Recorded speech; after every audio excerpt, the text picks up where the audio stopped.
के दौरे से सांबा के लोगों में जगी उम्मीद की किरण। ड्रग्स और अवैध खनन को लेकर तेवरों का हो रहा है स्वागत। वीरभूमि से ड्रग्स माफिया व खनन माफिया का होगा सफाया। मुख्यमंत्री उमर अब्दुल्ला ने कड़े कदम उठाने की कही बात। बनी विधानसभा में सड़कों की गुणवत्ता की हो रही है जांच। विधायक डॉक्टर रामेश्वर सिंह ने विधायकों के लिए बनी मिसाल। स्टेट रोड ऑब्जर्विंग कमेटी ले रही है कई सड़कों के सैंपल। जांच रिपोर्ट आने पर दोषियों के खिलाफ होगी कार्रवाई।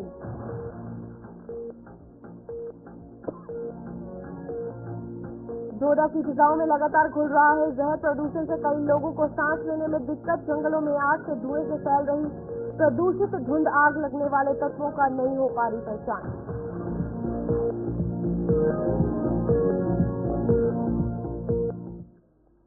जम्मू कश्मीर के इस बुलेटिन में आप सभी का स्वागत है। मैं हूं आपके साथ रूपाली शर्मा। तो चलिए बुलेटिन की शुरुआत करते हैं।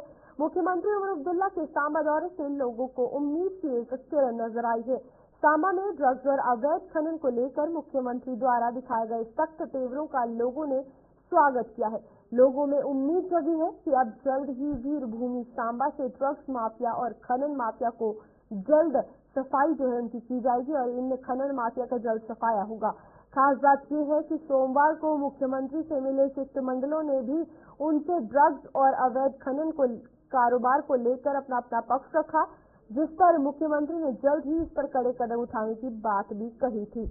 तो आप देख रहे हैं जहां पर तस्वीरों में कल ये जो बैठक है वो की गई और कई मेन मुद्दों पर चर्चा जो है वही अहम मुद्दों पर चर्चा की गई। और कल सांबा में मुख्यमंत्री उमर अब्दुल्ला के साथ उप मुख्यमंत्री सुरेंद्र चौधरी भी मौजूद थे और सांबा के लोगों के विकास कार्यों पर मंथन किया गया। जहां पर ड्रग्स और अवैध खनन को लेकर बात की जाए तो उन पर कड़ी कार्रवाई की जाएगी, इसका आश्वासन भी दिया है और कड़े कदम उठाने की बात जो है प्रशासन द्वारा कही गई है। फिलहाल जिस तरीके से जम्मू कश्मीर में ड्रग्स का जो सप्लाई है वो बढ़ती जा रही है और नशा जो एक कारोबार लोगों ने बना रखा है उस पर पुलिस और सेना तो काम कर रही है, लेकिन अब सरकार ने भी फैसला लिया है। चलिए इसी पर अधिक जानकारी लेंगे। हमारे साथ हमारे संवाददाता ऋषि खजूरिया जुड़ चुके हैं। ऋषि, फिर से वही बात आती है नशा तस्करी की, ड्रग्स की और साथ ही साथ अवैध खनन की। ये करप्शन जो चल रहा है, नशा तस्करी जो चल रही है, जो अब ये निर्देश दिए गए हैं, कितना ज्यादा सफलता अब लगती है कि और तस्वीरें भी बदलेंगी इससे? देखिए, बिल्कुल जम्मू कश्मीर के जो इस समय हालात बने हुए हैं, एक तरफ हम टेररिज्म से लगातार लड़ाई कर रहे हैं, लेकिन दूसरी तरफ हम नार्को टेररिज्म का भी सामना कर रहे हैं। ये नार्को टेररिज्म जो कि चिंता का विषय लगातार बना हुआ है और इस तरह से हम देख रहे हैं कि हालात ये है कि अलग अलग जिला जो है जम्मू कश्मीर के, वहां पर ये जो ड्रग्स है ये लगातार पनपती जा रही है। तो इस ड्रग्स के इस बर्निंग इशू के ऊपर कहने के काम करने की काफी ज्यादा जरूरत है। हमने भी लगातार इस मुद्दे पर बात की है, लोगों से बात की है और लोग काफी परेशान है। युवा पीढ़ी लगातार इसकी चपेट में आ रही है और इसमें कहीं ना कहीं जो इंटरस्टेट नार्को स्मगलर्स हैं या लोकल स्मगलर्स हैं वो लगातार धड़ल्ले से यहाँ पर इस तरह का जो इलीगल काम है वो कर रहे हैं। इसी को लेकर आवाज लगातार लोगों की तरफ से पुलिस तक पहुंचाई जा रही है, प्रशासनिक अधिकारी तक पहुंचाई जा रही है। इसी के साथ बर्निंग इशू है जम्मू कश्मीर का एक और माइनिंग का इशू। माइनिंग लगातार जो है वो आप देख रहे हैं कि बंद है, लेकिन इलीगल माइनिंग लगातार धड़ल्ले से चल रही है। तो ये दो बर्निंग ऐसे इशू है जिसको लेकर प्रशासनिक दरवाजे खटखटाने की काफी ज्यादा जरूरत है। और आपने देखा कि कल जो चीफ मिनिस्टर उमर अब्दुल्ला सांबा पहुंचे हैं, तो सांबा में जब वो आए हैं तो लोगों को काफी उम्मीदें हुई हैं कि इन तमाम बर्निंग इश्यूज के ऊपर काम किया जाएगा।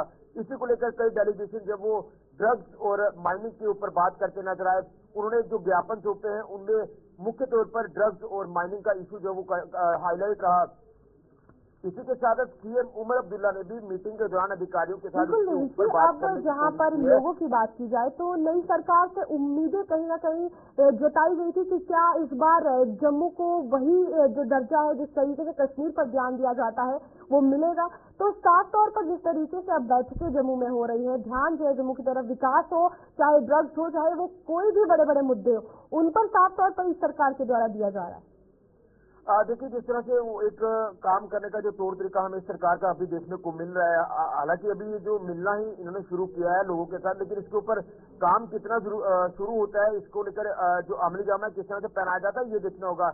हालांकि चीफ मिनिस्टर उमर अब्दुल्ला की बात करें, अपने तमाम मंत्रियों के साथ वो यहाँ पहुंचे, वो अलग अलग जिलों का दौरा कर रहे हैं और उनका ये भी कहना था जब उन्होंने मीडिया को संबोधित किया, उन्होंने कहा कि जो अधिकारी अच्छा काम करते हैं हम उनकी पीठ थपथपाते हैं, जो नहीं करते हैं उनको दिशा निर्देश जारी किए जाते हैं। उन्होंने कहा कि पिछले 1 साल में हमने जो देखा है, पिछले साल से कंपेयर करें तो इस साल काम नहीं हुए। उसका मुख्य कारण यही रहा कि इलेक्शन का दौर जब वो लगातार रहा, मॉडल कोड ऑफ कंडक्ट रहा, तो जिसके चलते काम नहीं हो पाए। लेकिन इस सरकार का जो एक्शन हमें देखने को मिल रहा है, लोगों से मेल मिलाप का जो सिलसिला शुरू हुआ है, लेकिन क्या जो लोगों की मुख्य मांगे हैं जिसको सुना जाता है, क्या उसके ऊपर वाकई में काम किया जाएगा?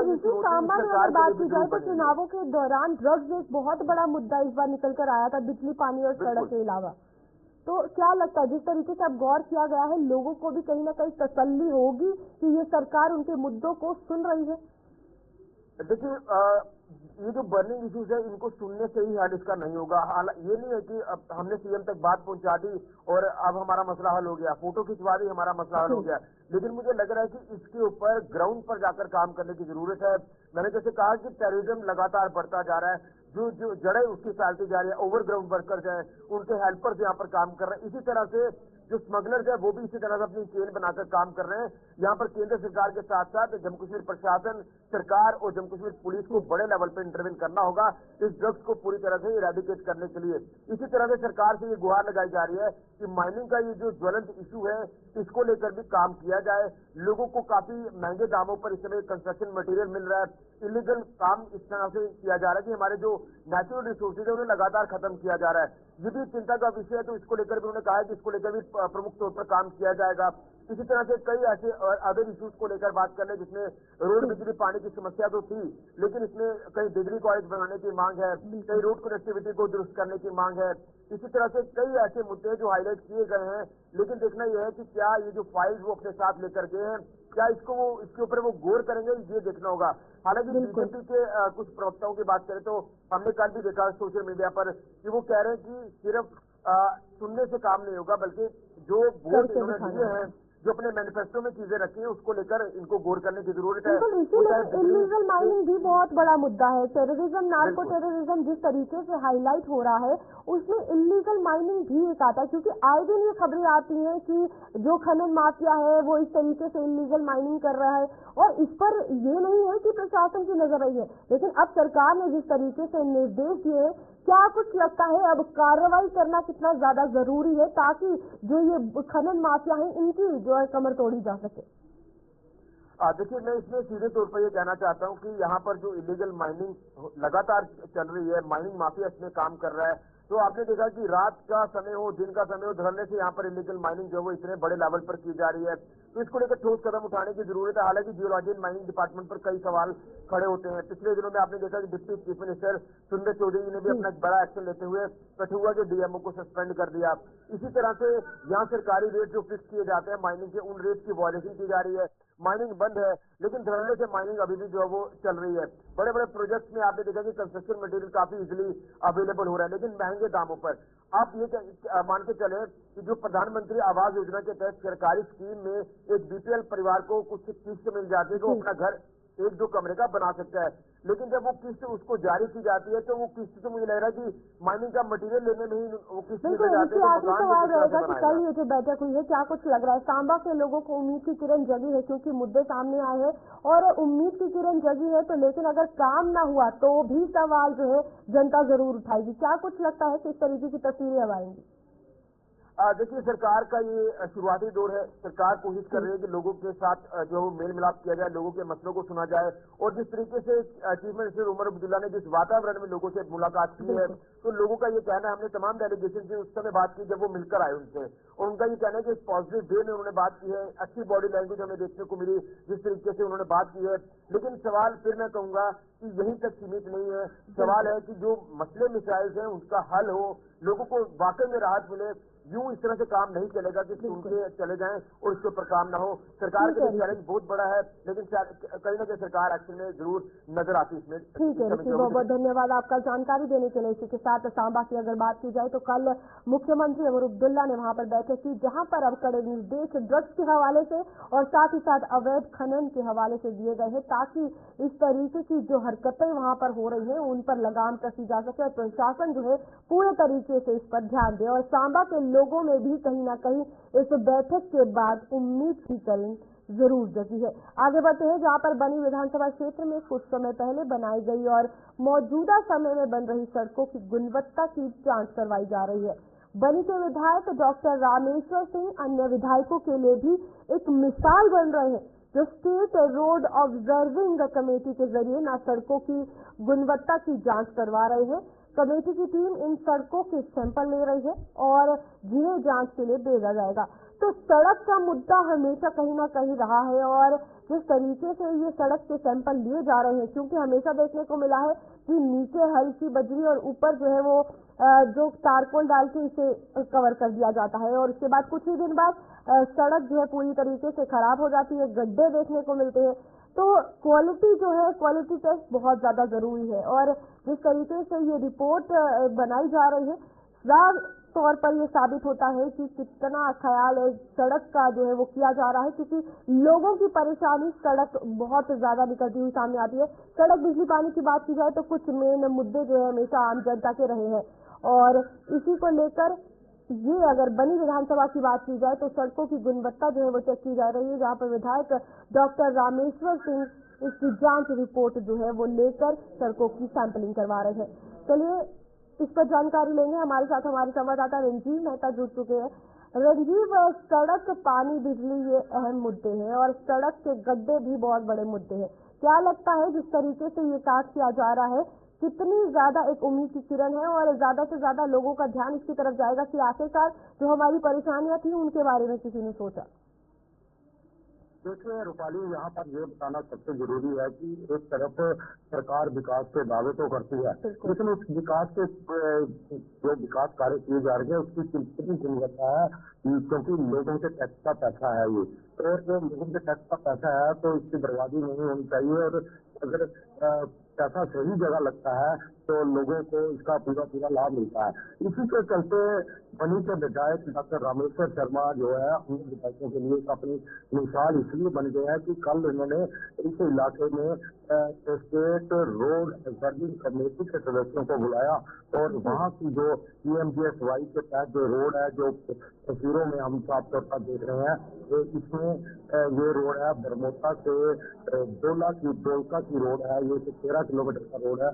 ये थोड़ी देर पहले ही इसके ऊपर बीती हुआ था, ब्लैक टॉप करके इसको पकड़ लिया गया था, लेकिन बनी के विधायक ने हमें इस बारे में जब जानकारी दी है कि उनको लगातार हर इलाके में सड़क के टूटने की जो शिकायतें मिलती थी उसको संज्ञान में लेते हुए स्टेट ऑब्जर्विंग कमेटी को यहाँ पर एक लेटर लिखा गया। उसके तहत 2 दिन के लिए अभी बनी विधानसभा के दौरे पर है तो जितनी भी यहाँ की सड़कें हैं वहाँ उनको उनकी जांच करवाई जाएगी। अगर कोई भी दोषी पाया गया तो उसके खिलाफ एक्शन भी सख्त लिया जाएगा और उनके पेमेंट से जो नहीं होने दी जाएगी, बिल नहीं निकलने दिए जाएंगे। इसके लिए अगर किसी ने चोरी छुपे कोशिश की, जो विधायक ने कहा कि कोशिश की, तो उसको भी बख्शा नहीं जाएगा। बिल्कुल रंजीत, यहाँ बनी विधानसभा की बात हो रही है, ना ही सिर्फ बनी की बात की जाए बल्कि ये हमेशा देखने को मिला है कि जब भी कोई बड़े बड़े कार्यक्रम होते हैं या मंत्रिमंडल आता है तो सड़कें जो है ऊपर से सजा दी जाती है।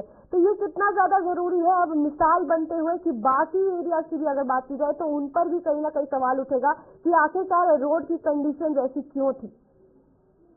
हाँ बिल्कुल, रोड की कंडीशन को लेकर जो बनी के विधायक है काफी सजग दिख रहे हैं, क्योंकि उनका कहना है कि अगर रोड पर पैसा लगता है तो वो पूरी तरह सही लगना चाहिए। लेकिन यार आज के दौर में जो ऑनलाइन बैंकिंग के बाद ऐसा सिस्टम हो गया है कि 40 से 45-50% तक बिलो रेट में काम जो ठेकेदार उठाते हैं और फिर क्वालिटी किस तरह की बनती होगी ये देखने वाली बात है। क्योंकि इसको लेकर जो इंजीनियरिंग बिंग होता है संबंधित विभागों का, उस पर भी सवाल उठना लाजमी है, क्योंकि अगर 50% के घाटे पर कोई काम लेता है तो उसको पूरा कैसे करेगा, ये चीजें सब देखने वाली है। किस तरीके की कार्रवाई जो है इन लोगों पर देखी जाएगी जिन लोगों की लापरवाही या ठेकेदारों ने जिन्होंने इसमें धोखाधड़ी लोगों के साथ की है इस काम को लेकर? देखिए पाली, मैं यहाँ पर ये कहना अभी मुनासिब नहीं समझूंगा, क्योंकि अभी तो सैंपलिंग हो गई है, इसकी पूरी रिपोर्ट तैयार होगी। अगर रिपोर्ट में कुछ गड़बड़ी पाई गई, क्योंकि गुणवत्ता के साथ समझौता किया गया, तो कार्रवाई निश्चित तौर पर जो जितना विधायक रामेश्वर शर्मा ने कहा कि कि सख्त से सख्त कार्रवाई होगी, बच्चा किसी की भी नहीं जाएगा, चाहे कितना भी बड़ा अधिकारी या नेता क्यों ना हो। क्योंकि अगर लोगों के टैक्स का पैसा है, किसी के घर का पैसा नहीं, ना तो विधायक का पैसा है, ना चीफ मिनिस्टर का पैसा है, ये लोगों के टैक्स पेयर का पैसा है और इसको लोगों तक सही मात्रा में पहुंचाना हमारा कर्तव्य है। जिस दिन उन्होंने ये भी कहा कि जिस दिन हमने विधायक की शपथ ली थी तो उसी में यही बताया गया था कि लोगों के लिए काम करना है। और जब इस तरीके के कामकाज किसी उच्च अधिकारी द्वारा किए जाते हैं, लोगों में किस तरीके के रिएक्शन जो है निकल कर सामने आते हैं, क्योंकि लोगों की उम्मीदें कहीं ना कहीं खत्म हो गई थी कि इन चीजों पर कोई गौर नहीं करता, और जब इस तरीके की मिसालें सामने आती है तो आवाम किस तरीके से रिएक्ट कर रही है? देखो, आवाम की बात करूं तो रूपाली, यहाँ पर आवाम काफी खुश होता है जब ऐसे काम होते हैं, क्योंकि जब रोड का काम लगता है, ठेकेदार मनमानी करता है, विभाग के लोग भी उसका साथ देते हैं, तो कहीं ना कहीं लोगों की हमदर्दी जरूर होती है। लोग अगर कोई बोलना चाहे कि यहाँ पर काम गलत हो रहा है या कोई तो आपने आवाज उठाना चाहे तो उस आवाज को दबा दिए जाते हैं। लेकिन अब लोगों के चुने हुए नुमाइंदे लोगों के बीच है, वो आकर इन सड़कों का निरीक्षण करवा रहे हैं, विकास कार्यों का निरीक्षण करवा रहे हैं, तो निश्चित तौर पर लोगों के अंदर ये बात जरूर मन में खुशी का भाव दे रही है कि उन्होंने जो है अपना वोट सही जगह पे डाला हुआ है। ठीक है रंजीत, बहुत बहुत धन्यवाद आपका जानकारी देने के लिए। इसी के साथ अगर बनी की बात की जाए तो वहां पर सड़कों की सैंपलिंग की जा रही है और ये अब एक मिसाल बनती हुई नजर आ रही है, जहां पर डॉक्टर रामेश्वर जो है इसके खिलाफ जो है कार्रवाई भी करेंगे अगर सैंपलिंग के दौरान कुछ भी कमी पाई जाती है। आगे बढ़ते हैं, जहाँ डोडा की फिजाओं में लगातार जहर घुलता हुआ नजर आ रहा है। जिले के कई जंगलों में लगी आग से उठने वाले धुएं से चारों ओर प्रदूषण फैल चुका है, जिससे कई लोगों को अब सांस लेने में भी दिक्कतों का सामना करना पड़ रहा है। डोडा में प्रदूषण से धुंध फैल चुकी है और लोग अपने आप को असहाय महसूस करने को मजबूर हो रहे हैं। ऐसा आरोप लग रहे हैं कि कुछ लोग जानबूझकर जंगलों में आग लगाकर हरा सोना कहे जाने वाले पेड़ों को राख करने में कोई भी कसर जो है वो नहीं छोड़ रहे। तो तस्वीरें आपके सामने हैं और आए दिन डोडा से ये जंगलों में आग लगने वाली खबर सामने आ रही है। और न ही सिर्फ लोगों को प्रदूषण के हवाले से ये जो मुश्किलें हैं वो देंगी, बल्कि अगर बात की जाए डोडा की तो साफ तौर पर यहाँ पर रिहायशी इलाकों में रहने वाले जो लोग हैं उनको भी आग का जो है वो खतरा बना हुआ है। चलिए इसी पर अधिक जानकारी लेंगे। हमारे साथ विकास मनहास डोडा से जुड़ चुके हैं। विकास, अगर बात की जाए डोडा की तो आए दिन अब आग लगने की खबर सामने आ रही है, क्या कुछ लगता है किस तरीके से और कहां पर इसका ध्यान जा रहा है, क्योंकि अब कुछ लोग कह रहे हैं कि ये जानबूझ के आग लगाई जा रही है? देखिए, इसमें बिल्कुल सही बात है कि कई लोग जो है जानबूझकर आग लगा रहे हैं जंगल में और जंगल को तबाह करने का प्रयास किया जा रहा है और हमें जो नए पेड़ पौधे उग रहे हैं उनको भी बर्बाद किया जा रहा है। वैसे में डोडा का जितने भी जंगल वाला एरिया है या फिर कहीं पर भी घास सूखा वाला लगाने के बाद भाग जाते हैं, तो ऐसे में बहुत बड़ी लापरवाही जो है फॉरेस्ट डिपार्टमेंट की है, जिसमें फॉरेस्ट डिपार्टमेंट को इसके ऊपर एक्शन लेना चाहिए था। क्योंकि देखिए, फॉरेस्ट जो है डोडा के अंदर बन चुका है, चारों तरफ से धुआं ही धुआं है और सांस लेने में दिक्कत है कारण, क्योंकि चारों तरफ से धुंध छाई हुई है और ऐसे में लगातार जंगल में आग लगना मतलब एक खतरे का निशान है लोगों के लिए। बिल्कुल विकास, नहीं तो अगर बात की जाए लोगों की तो अब उनको भी समझना कितना ज्यादा जरूरी है। एक तरफ जो वेदर कंडीशन बात की जाए, अभी तक बारिश का कोई नामो निशान नहीं है, बर्फबारी भी जो है वो कम हो रही है और जिस तरीके से ये आग लगाई जा रही है कितनी ज्यादा दिक्कतें हर किसी को हो सकती है। यहाँ से जो प्रशासन और विभाग का काम नहीं है बल्कि लोगों को भी समझना जरूरी है।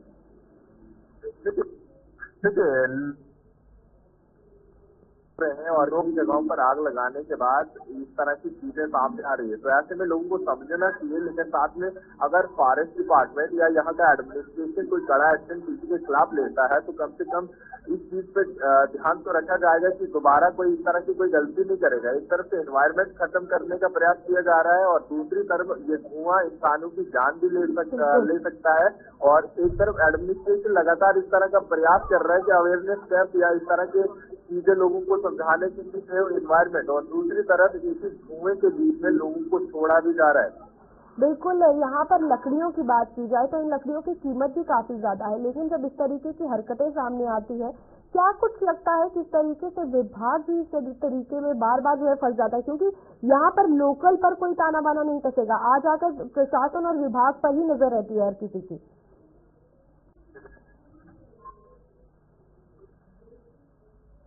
विकास, आप सुन पा रहे हैं?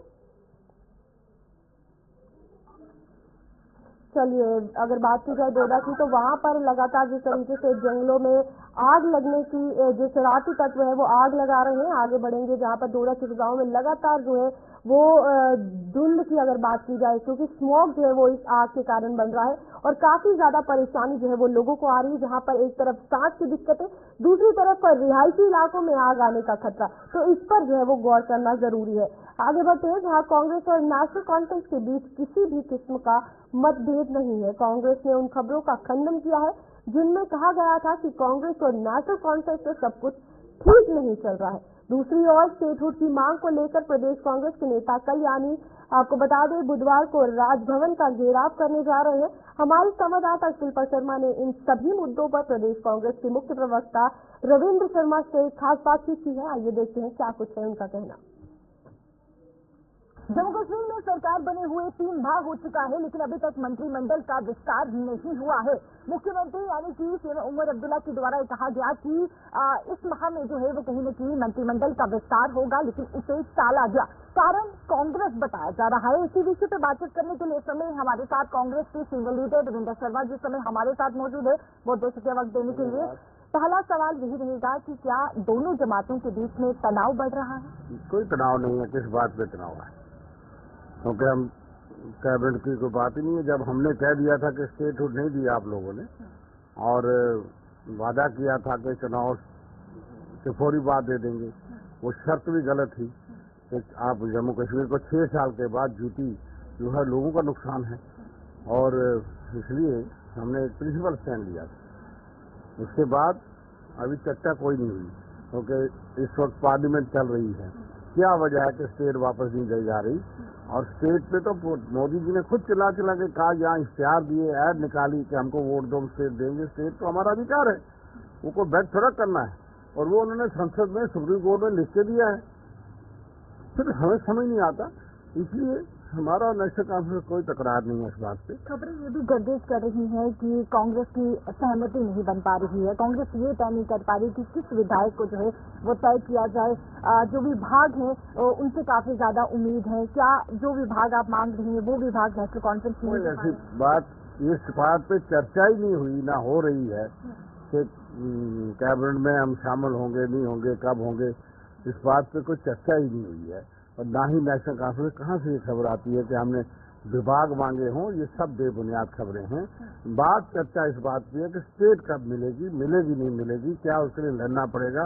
हमने तो अपनी मूवमेंट जिस दिन पार्लियामेंट अधिवेशन शुरू हुआ था कांग्रेस पार्टी में, करा साहब ने कश्मीर के अंदर जो है 25 नवंबर को वहाँ प्रोटेस्ट शुरू किया था।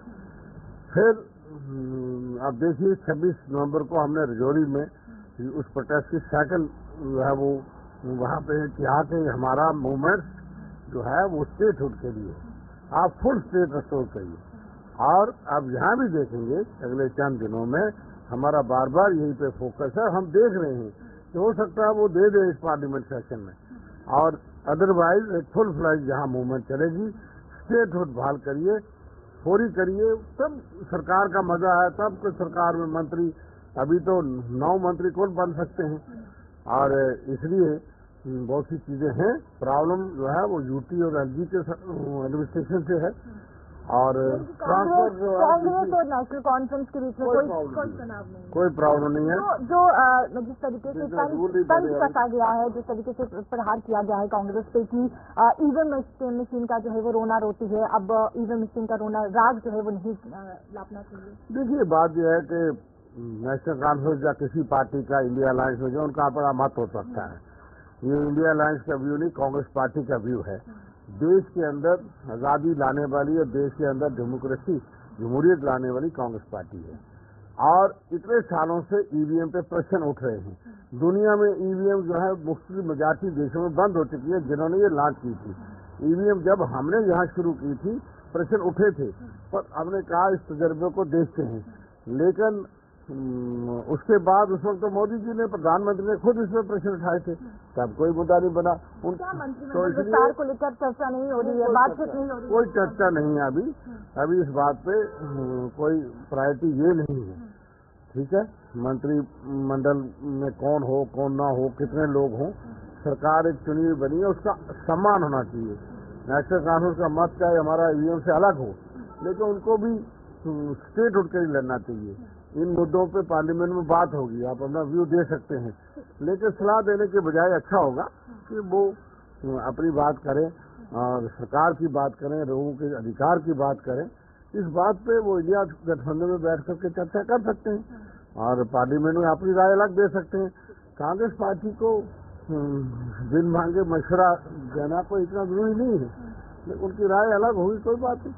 हार और जीत लगी होती है। जो पार्टी आज सत्ता में, उनके 2 MP होते थे किसी वक्त, और आज उनके पास 240 है, इसलिए कोई उन चीजों पे कांग्रेस को कोई परेशानी नहीं। ये माना जा सकता है कि दोनों जमातों के बीच में कोई तनाव नहीं, लेकिन जो तंज कसी जा रही है, देखिए ये उनको सोचना है कि कितना अपने सहयोगी दल के लिए कहना चाहिए, तंज कसना चाहिए। उनकी राय अलग हो सकती है, पर तंज कसना या इस तरह की बात करना शायद लोग उसको ज्यादा अच्छा नहीं समझते, हमें कोई परेशानी नहीं। चलिए वो दूसरी बातचीत करने के लिए, देखिए इंडिया कांग्रेस पार्टी का साफ तौर पर कहना है कि हमारा सबसे पहला मुद्दा जो है वो स्टेटहुड को लेकर है, लेकिन जहां पर ये कहा गया था कि मंत्रिमंडल जो है वो जल्द से जल्द विस्तार किया जाएगा, लेकिन अभी तक मंत्रिमंडल जो है वो 3 माह हो चुके हैं सरकार को बने हुए, लेकिन अभी तक मंत्रिमंडल जो है विस्तार नहीं किया गया है। और जिस प्रकार से हमने प्रश्न पूछा कि क्या दोनों जमातों के बीच में कुछ तनाव है, तो साफ तौर पर कांग्रेस पार्टी के सीनियर लीडर देवेंद्र शर्मा का कहना है कि सब कुछ ठीक है, कोई भी तनाव जो है वो नहीं है। कैमरा पर्सन समी थापर के साथ शिल्पा शर्मा, जम्मू। तो चलिए, जम्मू कश्मीर के इस बुलेटिन में इतना ही। खबरों का सिलसिला जारी रहेगा, आप जुड़े रहिए गुलिस्तान न्यूज के साथ।